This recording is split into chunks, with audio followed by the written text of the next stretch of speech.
This is just police repellent. All right, good looking crowd. First time in Utah. Yeah. It's very white.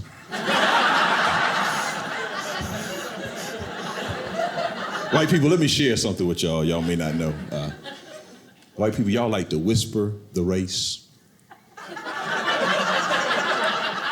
of the person that you're talking about.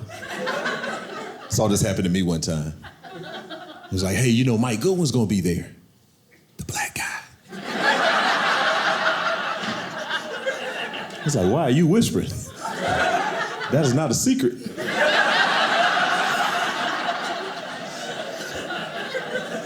People give me a hard time because of my appearance. This is how I typically dress. People are like, Mike, why you always so dressed up? I'm like, I'm not dressed up. This is just police repellent.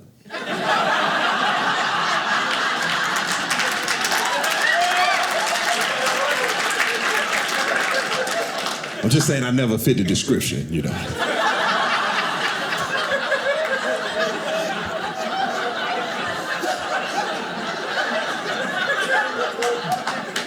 Officer pulled me over. He was like, is that a cardigan you got on, man? Why don't you just slow down, sir?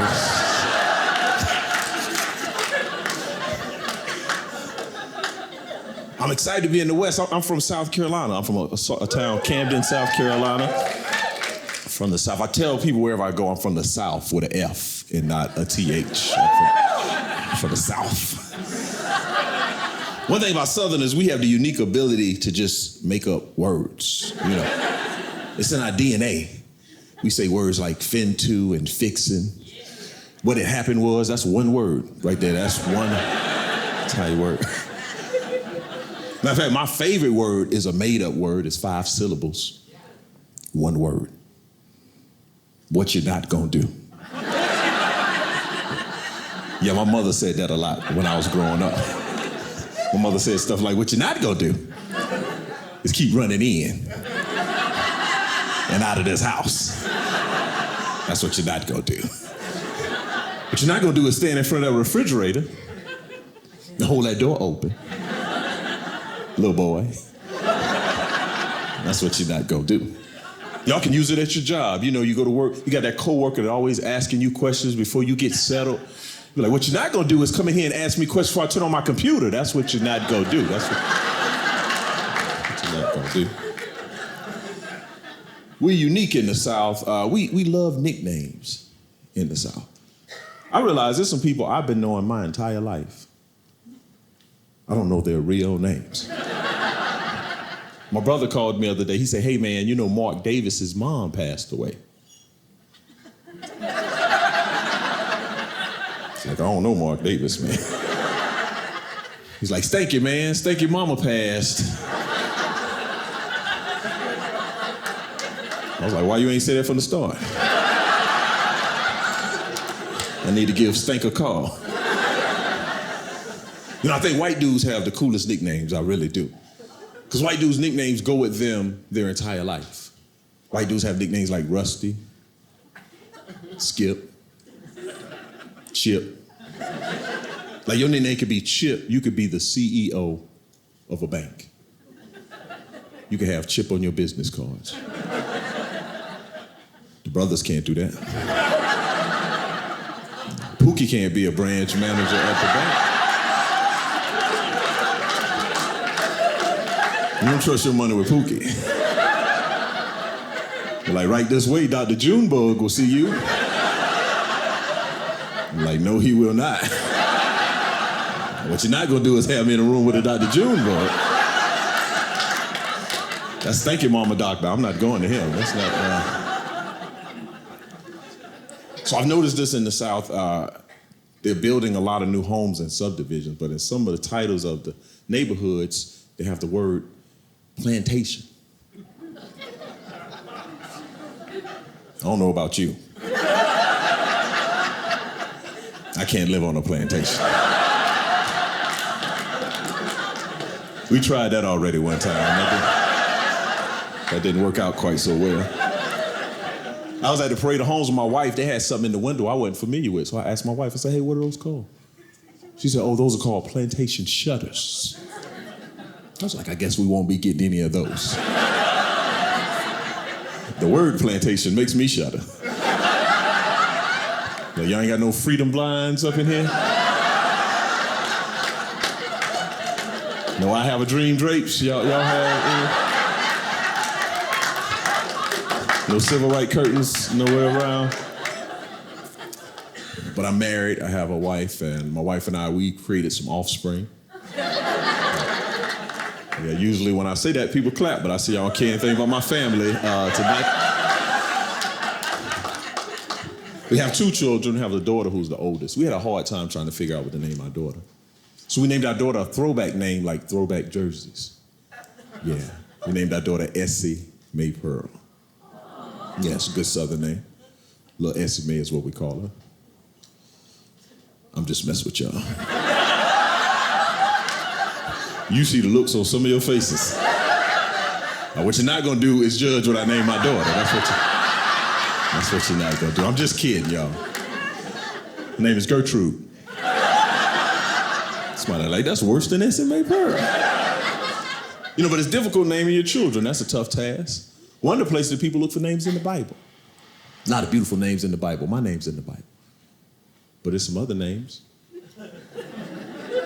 Probably shouldn't be naming your children. Like Judas, Bathsheba, Abednego. Can you imagine having a friend named Abednego? Like, yeah, that's my boy Abednego Jackson. Yeah, those his brothers over there, Shadrach and Meshach. Yeah, they're firefighters.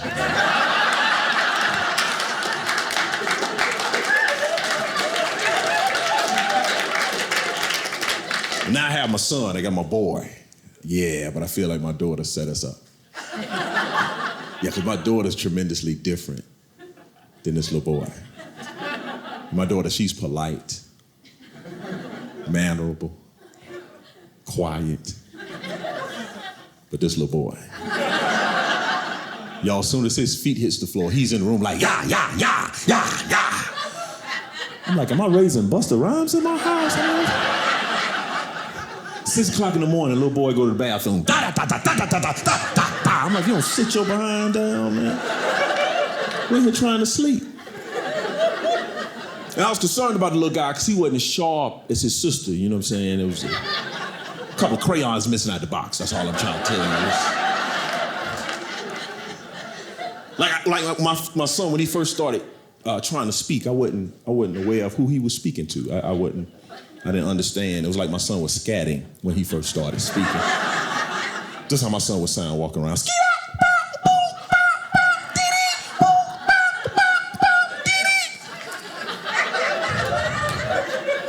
Yo, we didn't know it at the time, but my daughter had the ability to interpret that language. So my son running around to my and my daughter's like, Mama, Michael wants some grapes. I'm like, how in the world you know? Skeet out not mean grapes. I remember when I was watching a game one night, he got a scat again. Skeet out. My daughter's like, Diddy, Michael want to watch Law and Order. Special Victims Unit. I'm like, get your little behinds in the bed. Behind in the bed. You know, but it's a lot different, man. My son's a little older. He speaks now. Speaks a little too much. My preference. My son played flag football this year. That was a waste of money right there. They lost like 6 games in a row. And I feel like the coach was sending mixed messages to my son, you know. They tied one game. My son came home all excited, hopping around, really happy. I'm like, hey, man, what you so excited about? Son said, Dad, coach said whenever we tie, it's like both teams won.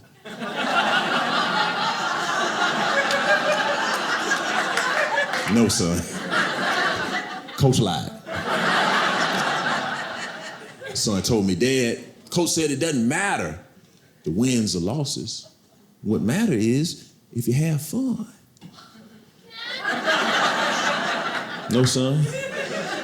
Coach lied again.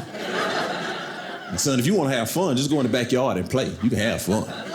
Once I pay for registration, I need some results, son. I need some first downs, some something.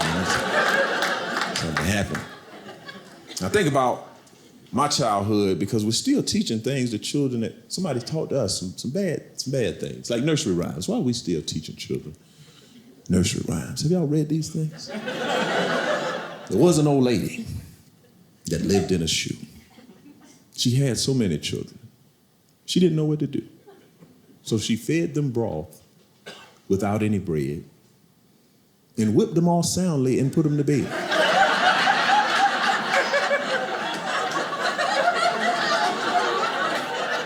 Yeah, that lady going to jail. You can't do that in 2019. It's not.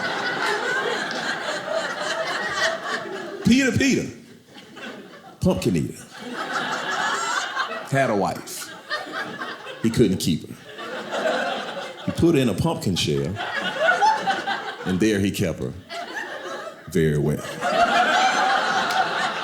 Yeah, Peter has a Netflix documentary coming out next year called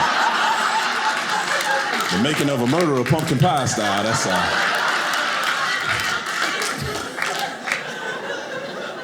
We were teaching them dumb songs. My son started singing this dumb song, 10 Little Monkeys, jumping on the bed. One fell off, bumped his head. Mama called the doctor, and the doctor said, "No more monkeys jumping on bed." Then it was 9 little monkeys. Then 8 little monkeys. Then 7 little monkeys. I'm like, this doctor not gonna call Child Protective Services on this woman. This woman clearly overwhelmed with these children. She need to call the old lady in the shoe. That's what she need to call. I bet you they won't jump on that bed no more.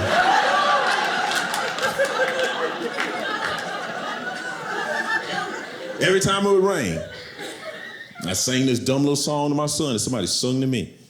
It's raining, it's pouring. The old man is snoring. He went to bed and bumped his head and couldn't get up in the morning. I'm like, why am I singing homicide hymns to my son before he go to sleep? The boy gonna have nightmares. It's incredible, man. And so much has changed for my children. They can Google anything. Information's at their fingertips. When I was a kid, you couldn't Google information. If you wanted information, you had to go to the encyclopedia. And I was a weak little kid, so I couldn't pick up the encyclopedia.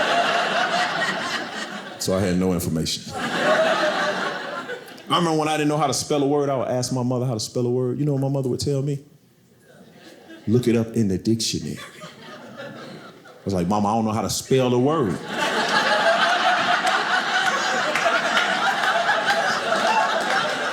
Y'all, I spent 4 weeks in the L's looking for elephant. I was like, Mama,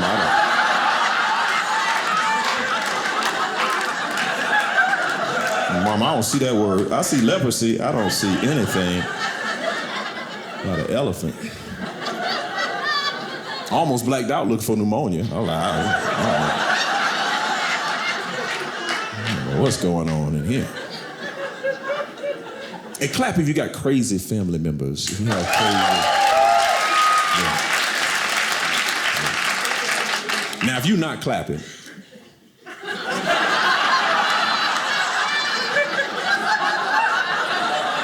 you are the crazy family member. I just want to let you know.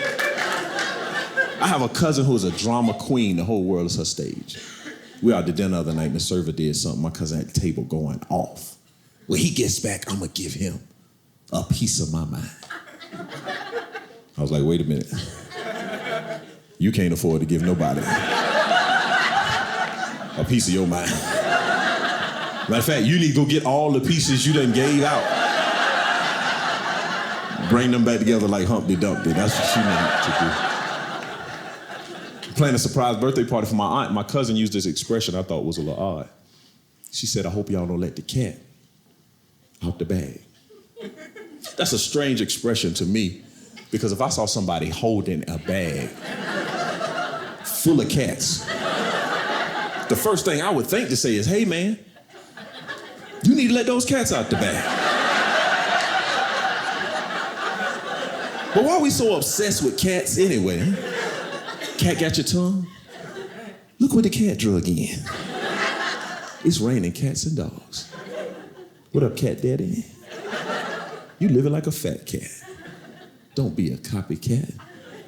You are such a scary cat. It's more than one way. Who is skinning cats? I guess the dude with the bag full of cats,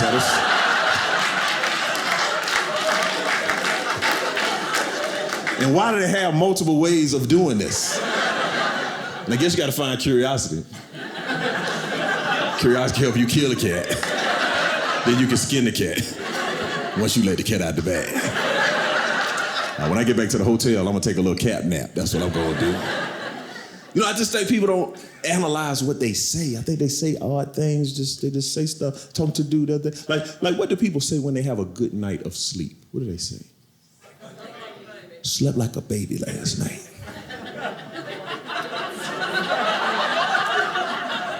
Don't babies cry and wet the bed? You nasty. I've had a baby.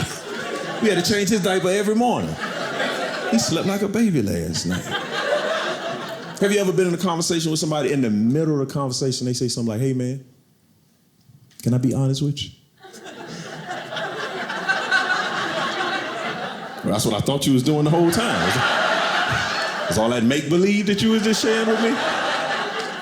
I was talking to someone earlier this week. He was like, hey man, the weekend's gonna be here before you know it. I said, no, it's not. I know how days work. Yeah, after Thursday is the weekend. That's normally how it follows. Thursday, then the weekend. That's how that is. I know that. I was at the hotel. They had a sign on the door. Said, no shirt, no shoes, no service. So you mean to somebody show with no pants? We ain't got no problem out here? No issues with this?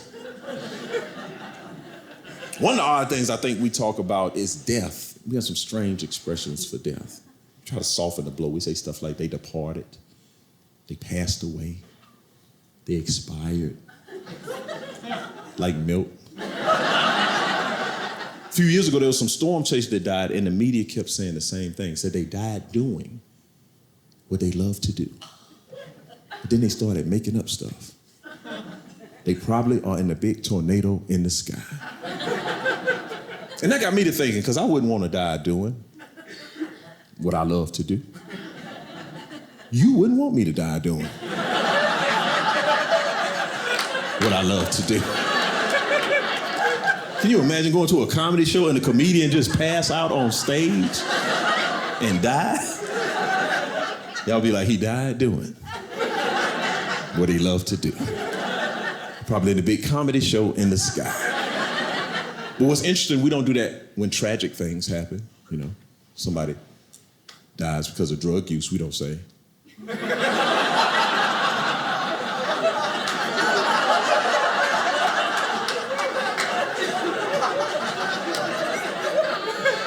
She died doing what she loved to do. She probably in a big crack house in the sky. That's not what we say. We don't say that. So I'm in my 40s now. That's different. Yeah, that's different, man. I didn't realize when you turned 40, your doctor got all handsy with you. Didn't know that was the case. Went to my physical, I thought it was time to go home. My doctor started putting on this glove. Told me to put my elbows on the table. I blacked out. I woke up in the parking lot just crying. I text my wife. I said, I think I just got violated. That's what I think just happened. I'm like, for 40 years, nobody been concerned about anything going on back there. I don't even go back there like that, man. I'm like, this is the best medical technology that we have to offer.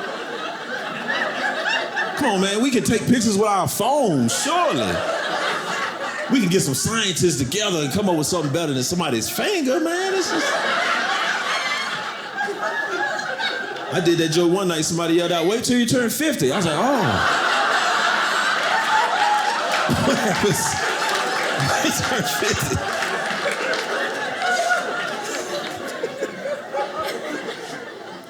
You know, and I know I'm getting older, man. You know, that's just part of life, man. I realize I'm getting older because I'm doing older people stuff.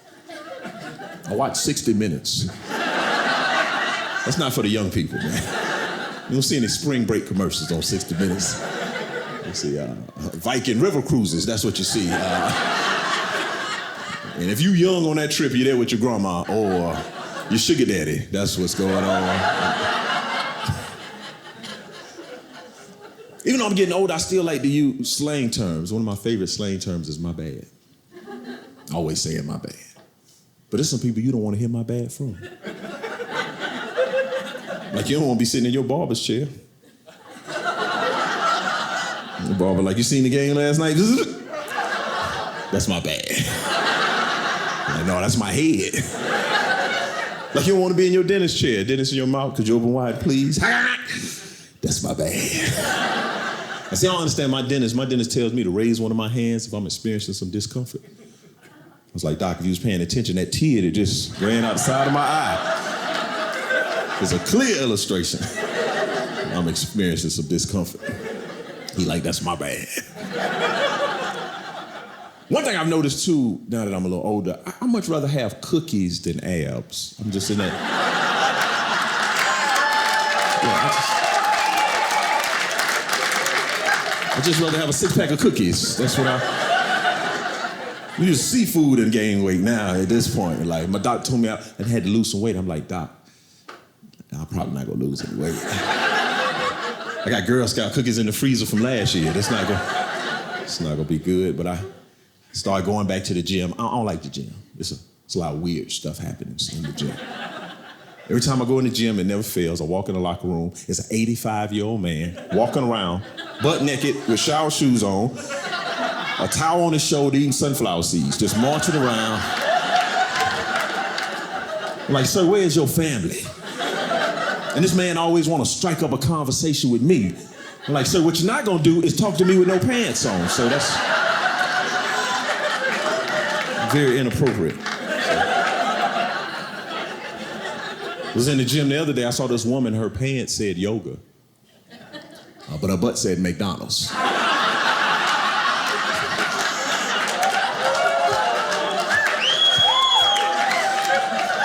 And I think you're sitting on the golden arches, man. That's what I think is happening. Shout out to the couples on date night. Round of applause for date night. Date night. This is what I call a red zone night. You know what you're supposed to do when you're getting in the red zone? You're supposed to score. I don't care if it's just a field goal, get you some points. But I'm gonna tell you what's happening. Y'all gonna get in the car and get in a stupid argument on the way home. And then when you get home, it's gonna be 3rd and 20, you gotta punt the ball. You gotta punt. The ball's on the 5 right now, just go ahead and score. Score the ball. Joined the military after high school. I appreciate the military because it paid for me to go to college. Yeah. But college brought a lot of reality to my life. When I was a little boy, people told me I could be a doctor. I couldn't have been a doctor. Wasn't good at science, or math, or English. Just wasn't a good student overall. But if I had to become a doctor, I would have to become an MB. For my bad. I see it now. Dr. Goodwin, you prescribed the wrong medication to 25 patients. My bad. Dr. Goodwin, you removed a perfectly good kidney. My bad. Dr. Goodwin, our baby looks like a gremlin. Oh no, that's your bad. What you're not gonna do is blame me for your bad DNA. That's what you're not gonna do. Hey, thank y'all so much. Local man robs Wendy's with alligator. We're the alligator boys now. And the baby, if he's sitting on the bank, should be going, Mom,